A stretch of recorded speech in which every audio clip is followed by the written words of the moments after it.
Ladies and gentlemen, good day, and welcome to the Imami Limited Q3 FY24 earnings conference call hosted by IIFL Securities Limited. As a reminder, all participant lines will be in the listen-only mode, and there will be an opportunity for you to ask questions after the presentation concludes. Should you need assistance during the conference call, please signal an operator by pressing star then 0 on your touch-tone phone. Please note that this conference is being recorded. I now hand the conference over to Mr. Percy Panthaki from IIFL Securities Limited. Thank you, and over to you, sir. Hi everyone, good evening and welcome to this Q3 and 9-month FY24 results call for Imami. On the call with us from the management, we have Mr. Mohan Goenka, Whole-Time Director and Vice Chairman, Mr. Vivek Dhir, CEO International Business, Mr. Gulraj Bhatia, President Healthcare Division, Mr. Manish Gupta, President Sales, and Mr. Rajesh Sharma, President Finance and IR. I'll hand over the call to management for their initial remarks and then we'll open up for Q&A. Over to you, sir. Okay. Thank you, Percy. Very good afternoon, ladies and gentlemen. Thank you all for joining us today. It's a pleasure to have you with us as we reflect on the performance of this quarter.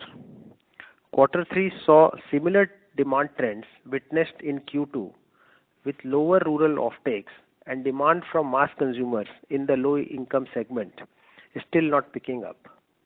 Moreover, as you all know, the quarter experienced a delayed onset of winter with lower intensity, impacting the demand for winter products. Despite these challenges, we delivered a resilient, profit-led growth in Q3 of this year. Our consolidated revenues at rupees 996 crores grew by 1.4% with volume decline of 0.9%. Notably, while domestic sales remained flat, our non-winter portfolio grew by 5%. Navratna and Dermicool range grew by 7%. Pain management grew by 3%. Healthcare, excluding Chyawanprash and honey, grew by 3%. Overall healthcare range being flat for Q3. Helios and Brillare Science grew robustly by 80%. However, BoroPlus declined by 9% due to the late onset and mild winter. Male grooming range and casing range declined by 6% and 13% respectively. During the quarter, we launched Zandu Agni Balm, a stronger multi-purpose balm to counter regional competition and gain shares from overall balm portfolio. Further, we also launched 5 digital-first launches during this quarter on our D2C portal, Zandu Care, including an Ayurvedic toothpaste, Dantavir. Overall, we have launched more than 20 such innovative products on Zandu Care platform in the last 9 months and around 90 new products since its launch, underscoring our commitment to diversification and innovation. Despite prevailing challenges due to currency depreciation in key markets, general elections in Bangladesh, continued political disturbances and crises around the Red Sea affecting the movement of goods, our international business also continued its robust performance, growing by 11% in constant currency terms and 8% in INR terms, driven primarily by the MENAP region. We also launched a pure glycerin oil under Creme 21 and a conditioning shampoo range under 7 oils in 1 in select international markets. Favorable input costs led to an expansion of our gross margin by 290 basis points to 68.8%. EBITDA at 315 crores grew by 7%, with margins expanding to 31.6%, a rise of 170 basis points. PAT at 258 crores also saw a healthy 9% growth, with margins expanding by 180 basis points at 25.9%.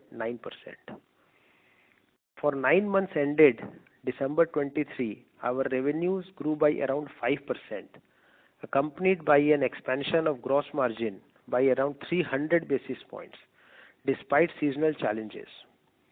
Our EBITDA grew by 11%, with margin expanding to 27.5%, an increase of 170 basis points. Our profit after tax at 575 crores also saw an impressive growth of 16%. I am happy to announce that our board has also declared a second interim dividend of 400%, amounting to rupees 4 per share for FY24 to reward the shareholders.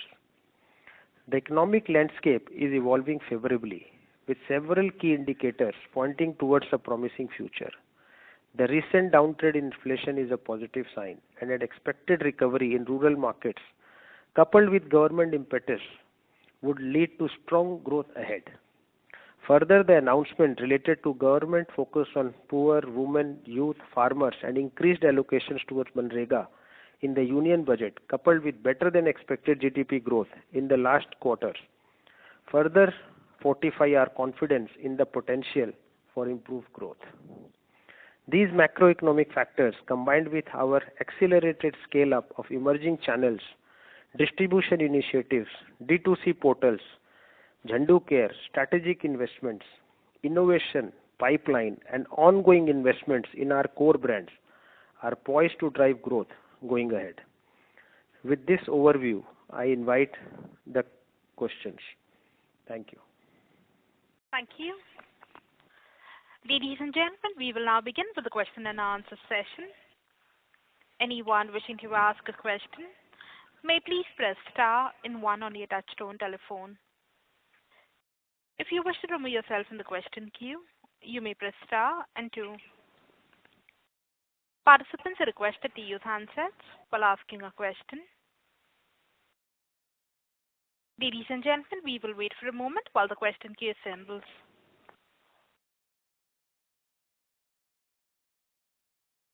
The first question is on the line of Abneesh Roy from Nuvama Institutional Equities. Please go ahead.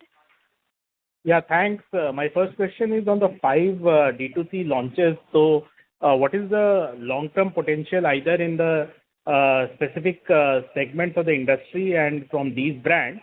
And you also are trying to improve margins in modern trade. So, last 1 year, how is the trajectory there? Have you arrived at the initial goal in terms of the profitability in this part of the channel? Yeah. So, Abneesh, I will answer on the margin front. We have improved our margins on modern trade in the last 9 months. Though it is slightly not as we had expected, there is further room to expand margins in both e-commerce and modern trade. As far as the D2C brands are concerned, Gulraj is here. He will take this. So we've launched new products in multiple segments in the D2C platform, covering healthcare.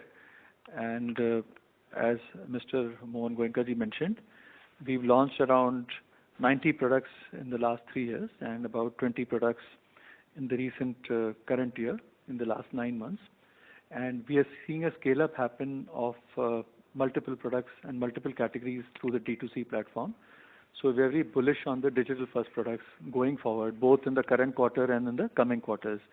We've also launched a very potent and a very efficacious toothpaste called Dantveer, as you may have seen from the note. And we are fairly confident that we can scale this brand also up in the next few months and in the coming years. So, few follow-ups there. Any D2C brand you have managed to bring to modern trade, and any synergy benefits you are seeing for D2C with Man company? And on toothpaste, that's very competitive, and Dabur, of course, is doing quite well in terms of naturals. And then there are two MNCs also. So, toothpaste generally is a tough category. I understand yours will be more of a D2C and naturals, but generally it's a very tough category. So, why toothpaste? As you know, the toothpaste category is very large, and over the years, the Ayurvedic segment or the natural segment has been growing much higher than the normal toothpaste, which are non-Ayurvedic or non-herbal. So we do believe that there is ample scope to gain market share in this segment, even though the overall category may not be growing. And based on both the online segment in terms of the online purchases through various platforms, including Chandu Care, and our entry which we are making into the modern trade, we are fairly confident that while it's a competitive category, the kind of formulation we made, the kind of proposition we are offering to the consumers, we would be able to gain market share in this segment. Sure.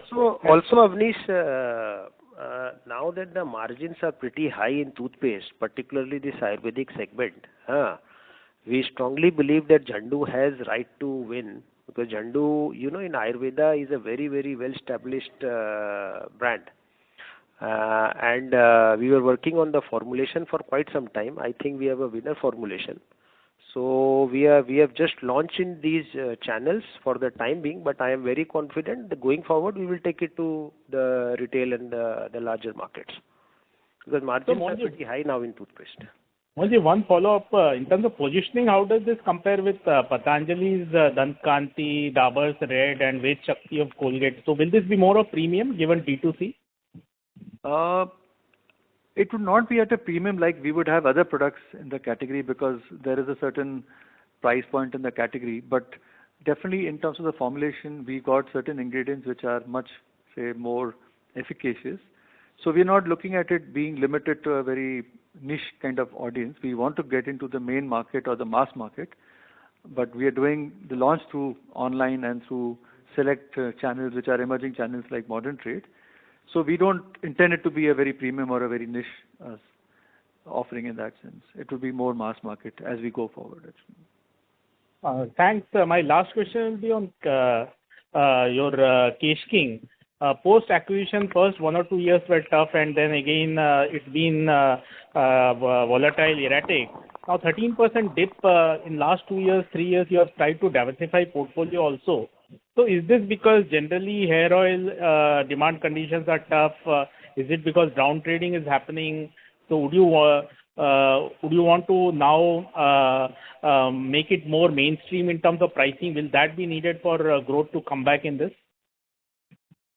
No, Avnish, we are not tweaking our pricing. Presently, you are right that hair oil segment is slightly struggling, and particularly Kesh King is a premium oil. So there is, some bit of stress. But, this we have seen 1 or 2 quarters decline, then we suddenly see an upstick. So maybe the quarter 4 we will see some bounce back in Kesh King. This has been a one-off decline of 13%, but going forward it should bounce back. So that is the issue. But when I compare pre-COVID annual sales to now FY24 annual sales, what is the CAGR you must have seen, and you have diversified portfolio also. So if you knock that off, obviously the core business would have seen a dip, right? Pre-COVID to now, full year sales. Yeah, if you see last 4 years, Kesh King oil is at a 5% growth CAGR.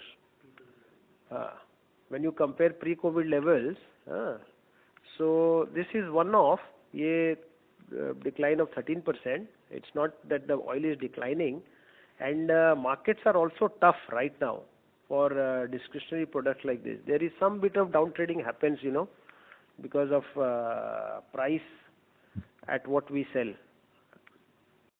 Sure, thanks. That's also my side. I'm not very worried. The onion and the other ranges that we have launched in Kesh King are doing much better. But once the market revives, I'm sure this should also get to at least 6 to 8% growth. Okay, sure. Thanks. That's all from my side. Thank you. Thank you. The next question is from the line of Shirish Paradesi from Centrum Broking. Please go ahead. Hi, good evening, Mohanji. Thanks for the opportunity. I have few questions. The presentation is becoming now shorter. There are no mention about 7-in-1 oil. The volume growth also is not given. And more importantly, if you can give some more color, what is happening with the modern trade and e-commerce, because this number is also not seen in the presentation. So maybe if you can give some more overview how this has happened. Just a moment, Shirish. Hello, Shiriji.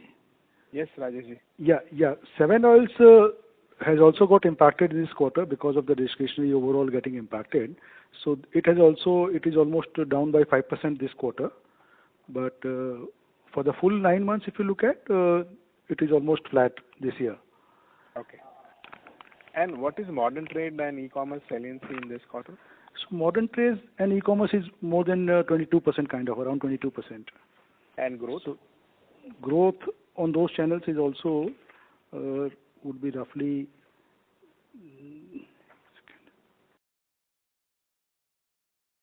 modern trade would be around both would be around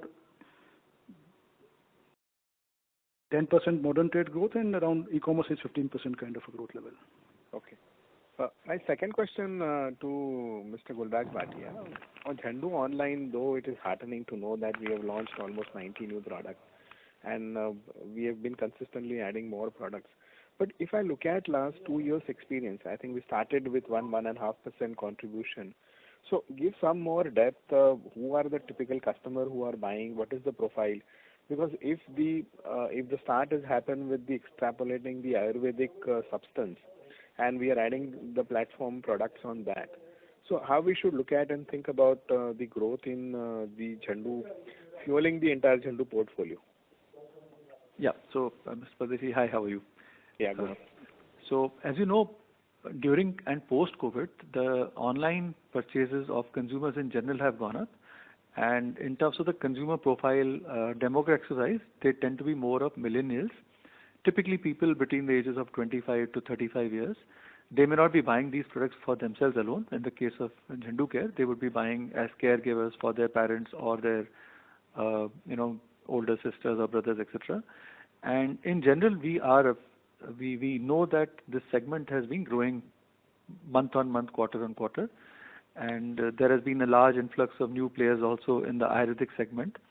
So we are seeing a good scale up of certain segments which we've launched in, and we are very confident that both in the coming quarter and the coming quarters, we will see many categories scaling up further in terms of the D2C platform. And it will extend not just on online, but it will also extend into emerging channels, as I mentioned, such as, for example, modern trade, both in terms of the regular supermarkets and the pharmacy chains also. We also do see a scale up happening on the other e-com platforms such as Amazon, such as Flipkart, etc., and the e-chain pharmacies also. So we are very bullish on the launches we've done. They took some time because when you launch any product in healthcare, you have to do many tests internally and stability studies, etc. But now we got a certain critical mass to be able to scale up going forward, and we are already seeing that happen. I understand, Mr. Bhatia. If I bring my marketing experience, you have been recruiting customers. Obviously, because of the online, the product is available, there is a recruitment of customers. But the question here is that the overall sales momentum is flattish.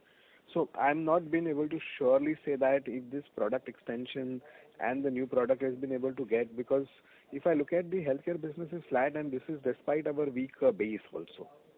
So what is it that we are missing? But this is Shirish, because the Chyawanprash and honey, those portfolios. Hello? Hello, sorry to interrupt, sir. We are unable to hear you. Yeah, but Shirish, that is primarily because the Chyawanprash portfolio has declined. The winter portfolio in healthcare has declined. That's why you are seeing flattish numbers. If you go product-wise numbers, the brands have grown at 5 to 7%. It is due to only the Chyawanprash that the portfolio is not growing. Okay. Yeah. Sir, and see, all of these are new launches. All of these are promising. They are certain. Some of them are large categories.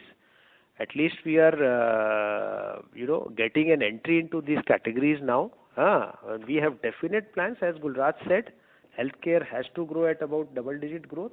We are very, very confident. We are trying. If we have to tweak something after launches in e-com, then we might do it if we take it to the D2C. Okay. My further follow-up on the domestic business, the volume, what is the volume growth we have seen in this quarter? Volume is declined by 0.9%. Okay, it's flattish. Yeah. Okay.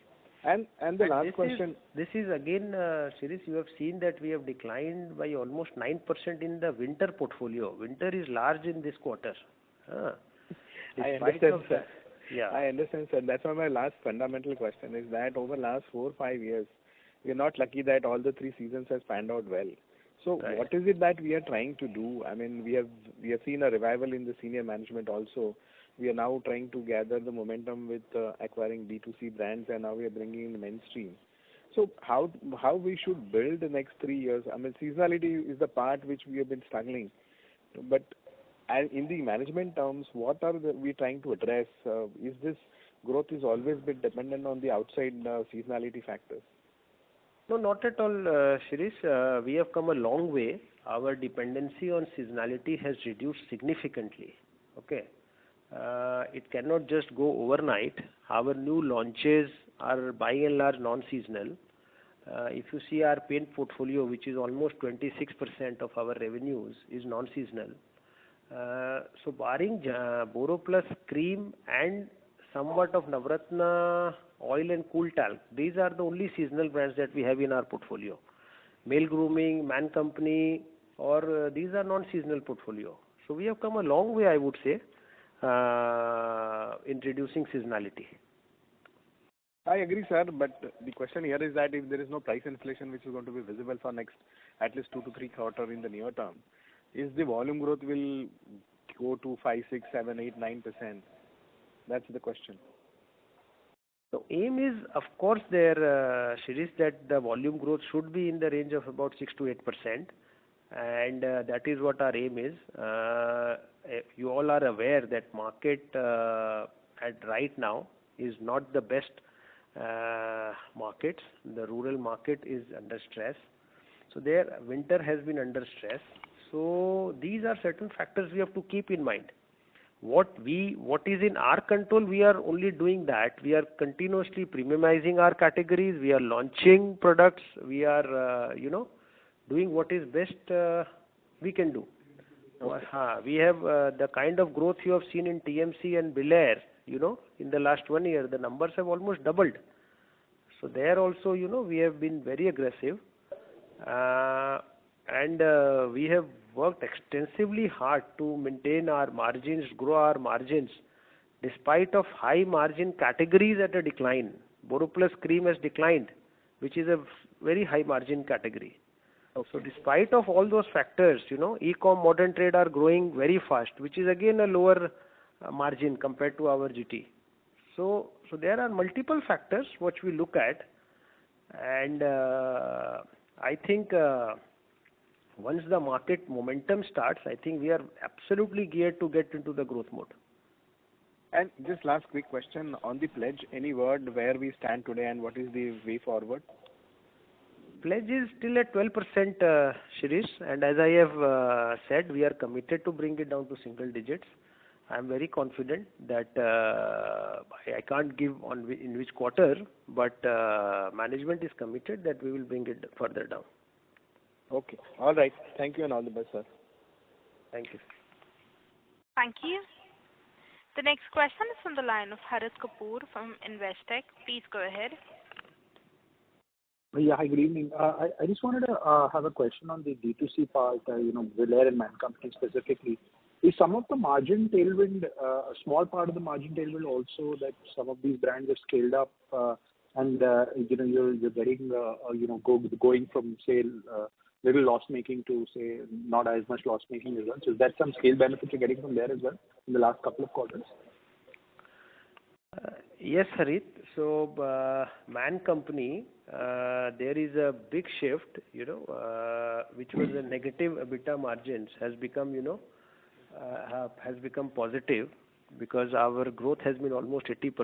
So due to the scale up, the brand is now, making profits. Same is with Bilair. the negative EBITDA margins, which was in the tune of almost 40-45%, has come down to minus 20%. So there also we have, due to the scale, we are getting better results. Significant swing there. Okay, great to know. The second part was on the material cost side. I think largely most costs are in a band now. Just wanted to get your sense on menthol. How do you see that playing out? Just any kind of outlook on that commodity, because it's fairly fairly unique to you in the listed space. So just wanted to get your sense on it. Yeah. So Harit, menthol is also benign. There is no pressure on costs. It's not just menthol. I would say even LLP or the other key raw materials are also benign. So I'm not seeing any pressure as far as the input cost is concerned. And just a follow-up, which is the last one on that, was, typically you have been used, pricing also as a tool to manage inflation, even OPEX inflation, and you've been very successful, hasn't really hurt your growth, etc. So in the context where inflation is kind of range-bound, benign, do you see next year also, some opportunities for pricing? We will take a call as it comes, Harit. In the past, we have taken a price increase of almost 2 to 3%, and that definitely we always look at roughly around 3% of price increase. So next year also, hopefully, we should stick to those numbers. Great. I wish you all the best, Mohanji. Thank you.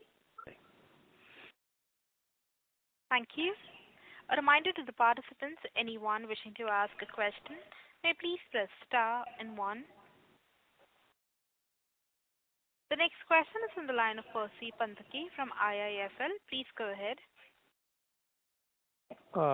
Sir, can you give us your thoughts on healthcare? I mean, this is a portfolio which we have been trying to sort of build aggressively over the last decade or so. And it's not just us, other players, for example, Dabur also has been sort of talking about this since the last 10 years. And whenever we talk to you or Dabur, we get the sense that this is the new growth driver. I mean, this is a segment which will grow like 2x of the overall company. But this has not played out that way over the last decade. So what is the reason that it has not happened, and what are the learnings for us which we can implement? And would you still sort of hold out that target that healthcare is the pillar or the driver for growth, which will segment which will be growing faster than the overall company? Yes, Mr. Percy, we are fairly confident that we would be seeing strong double-digit growths in the current quarters, in the going forward quarters and years, for the reason that in our case, our relative market shares are low across product segments. So it's a question of investing into these identified product segments to grow the market. At the same time, we are fairly confident that in terms of our product efficacy, our manufacturing capabilities, quality of products, and the fact that we are making a strong foray into the new age product segments which are doing well, both in terms of the online and offline go-to-market strategies, we are confident that the healthcare business would do relatively better than the other parts of the business, primarily because we have scope to grow our market shares. Because that gives us confidence that if we get the GTM right, we would definitely see a scale-up happening more than what's probably been seen over the last 10 years. So is there something that we as outsiders, analysts and investors are not able to see in this industry? Because see, our cues that we take from the industry overall are just from these two companies, which is Emami and Dabur, which are in the listed space and we get regular information about. Right. And if we take these two companies as a proxy for the sort of Ayurvedic or natural healthcare space, then that overall industry itself has not really grown, unless you're saying there is someone in the unlisted space whose growth is much higher, and that's why we are not able to sort of I mean, that's why the two companies are not a correct proxy for the industry. So what is really, I'm more trying to understand what has gone wrong in the past, and not for Imami, but for the industry as I understand it, so that then I can have a better understanding of what needs to improve in the future. So, as you're aware, apart from Dabur and Jhandu, there are other brands like Patanjali, there is Himalaya, there is Baidyanath. So if you look at the overall, pure healthcare, I'm not referring to healthcare as in, say, a toothpaste. That's not healthcare per se. But if you look at the core healthcare, especially in the Ayurvedic segment, I think the overall growth, as per my sensing, over the last maybe 6 to 7 years has been between 10 to 12%. So during COVID, as you know, the unlisted players have sort of gained at the cost of the listed players, because the two listed players are not showing that kind of growth over a decade. Yeah. So what's happened is that during COVID, as you know, we saw huge growth happening, basically. So I'm looking at the COVID scenario also, where we saw growth upwards of 40 to 50%, at least in our business. Post-COVID, there has been a certain, as you know, diversion of the consumer funds, which have gone into more of the discretionary spends, more into travel, more into eating out, QSRs. So we've seen that kind of a blip which has happened in the last maybe 2 years. So there's been a complete move away from the core healthcare products like immunity, etc. And within the 5 or 6 players I mentioned, some of the players have not done so well in terms of the overall business. So there's been a certain market share gain which is happening across the category. And in the online space, there has been a fair amount of activity which has happened over the last 3-4 years. So there are players who come in. We are obviously not able to quantify what their numbers are, but so the traditional channels, if you look at the pharmacy channels, etc., or the Ayurvedic stores, would have seen a 10 to 12% growth overall. But the online segment, in my view, would be growing at upwards of 25 to 30%, because the niche offerings or because the specialized offerings. So we do believe that going forward, we have to understand the trends which are happening. There is also a certain move happening in terms of chronic diseases, diabetes, bone health, cardio. So there are needs, or there is a requirement for specialized offerings in these segments. Even the services segment is picking up, whether it is wellness, whether it is panchkarma, whether it is other forms of treatment. So this segment will continue to grow, in my view, upwards of 12 to 15% between offline, online, and services. And we are making plans to be getting into the relevant segments for us, besides, obviously, as I mentioned, growing our market shares. And just to follow up to your comment on the market share potential that you see, so can you just very briefly explain what is the competitive landscape here?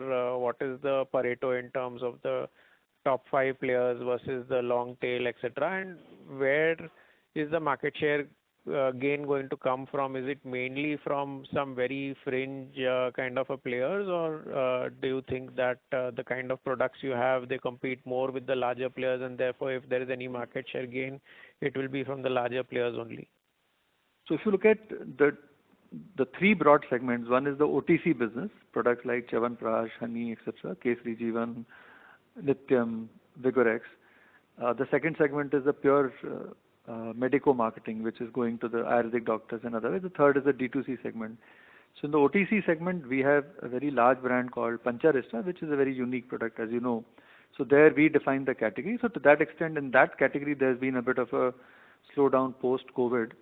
But we have ample scope for growing our business or our share in the relevant other categories, such as vitality segment, supplements, etc., where we will be competing with the larger players. We are not competing with the fringe players because they are relatively small.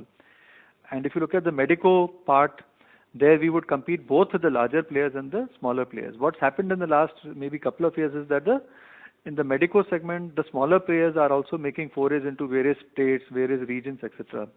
So there we compete both with larger and the smaller players. And our strengths, by way of our manufacturing facilities, in fact, we are the only company which has 2 WHO GMP manufacturing units. So we tend to be at a slightly or at a much higher cost than some of the non-compliant players. So there we would again be competing more with the larger players. though the market shares of the larger players are being eaten by the smaller players. And in the D2C segment, I think over the last 3 years, whatever work we put in, I think we are poised to reap the benefits more than other players.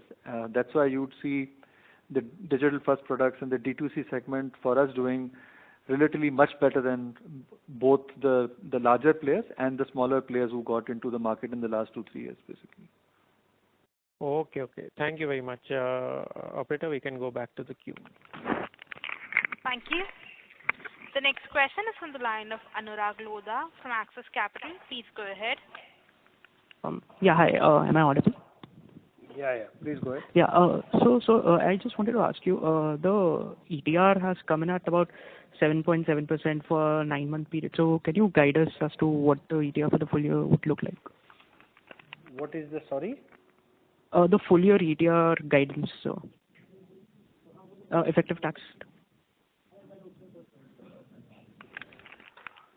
On tax rates, so we can expect similar kind of tax rates for Q2, quarter 4 also, and next year also around 10% would be there, considering the MAT credit entitlements we are entitled to.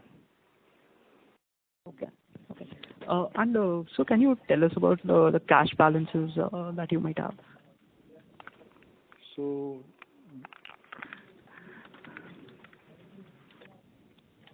we have roughly 400 crores of net cash available with us, and we have just announced second interim dividend today.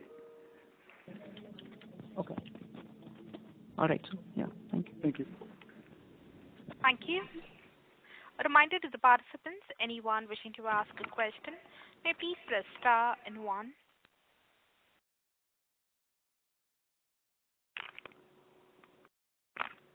The next question is on the line of Ajay Thakur from Anand Rathi Securities. Please go ahead. Hello.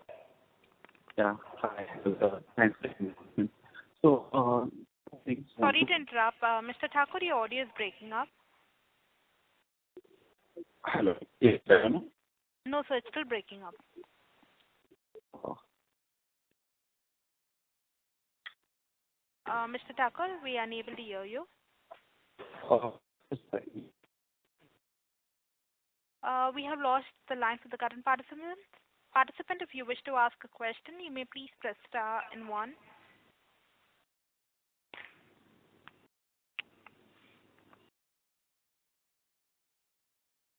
As there are no further questions, I now hand the conference over to the management for the closing comments.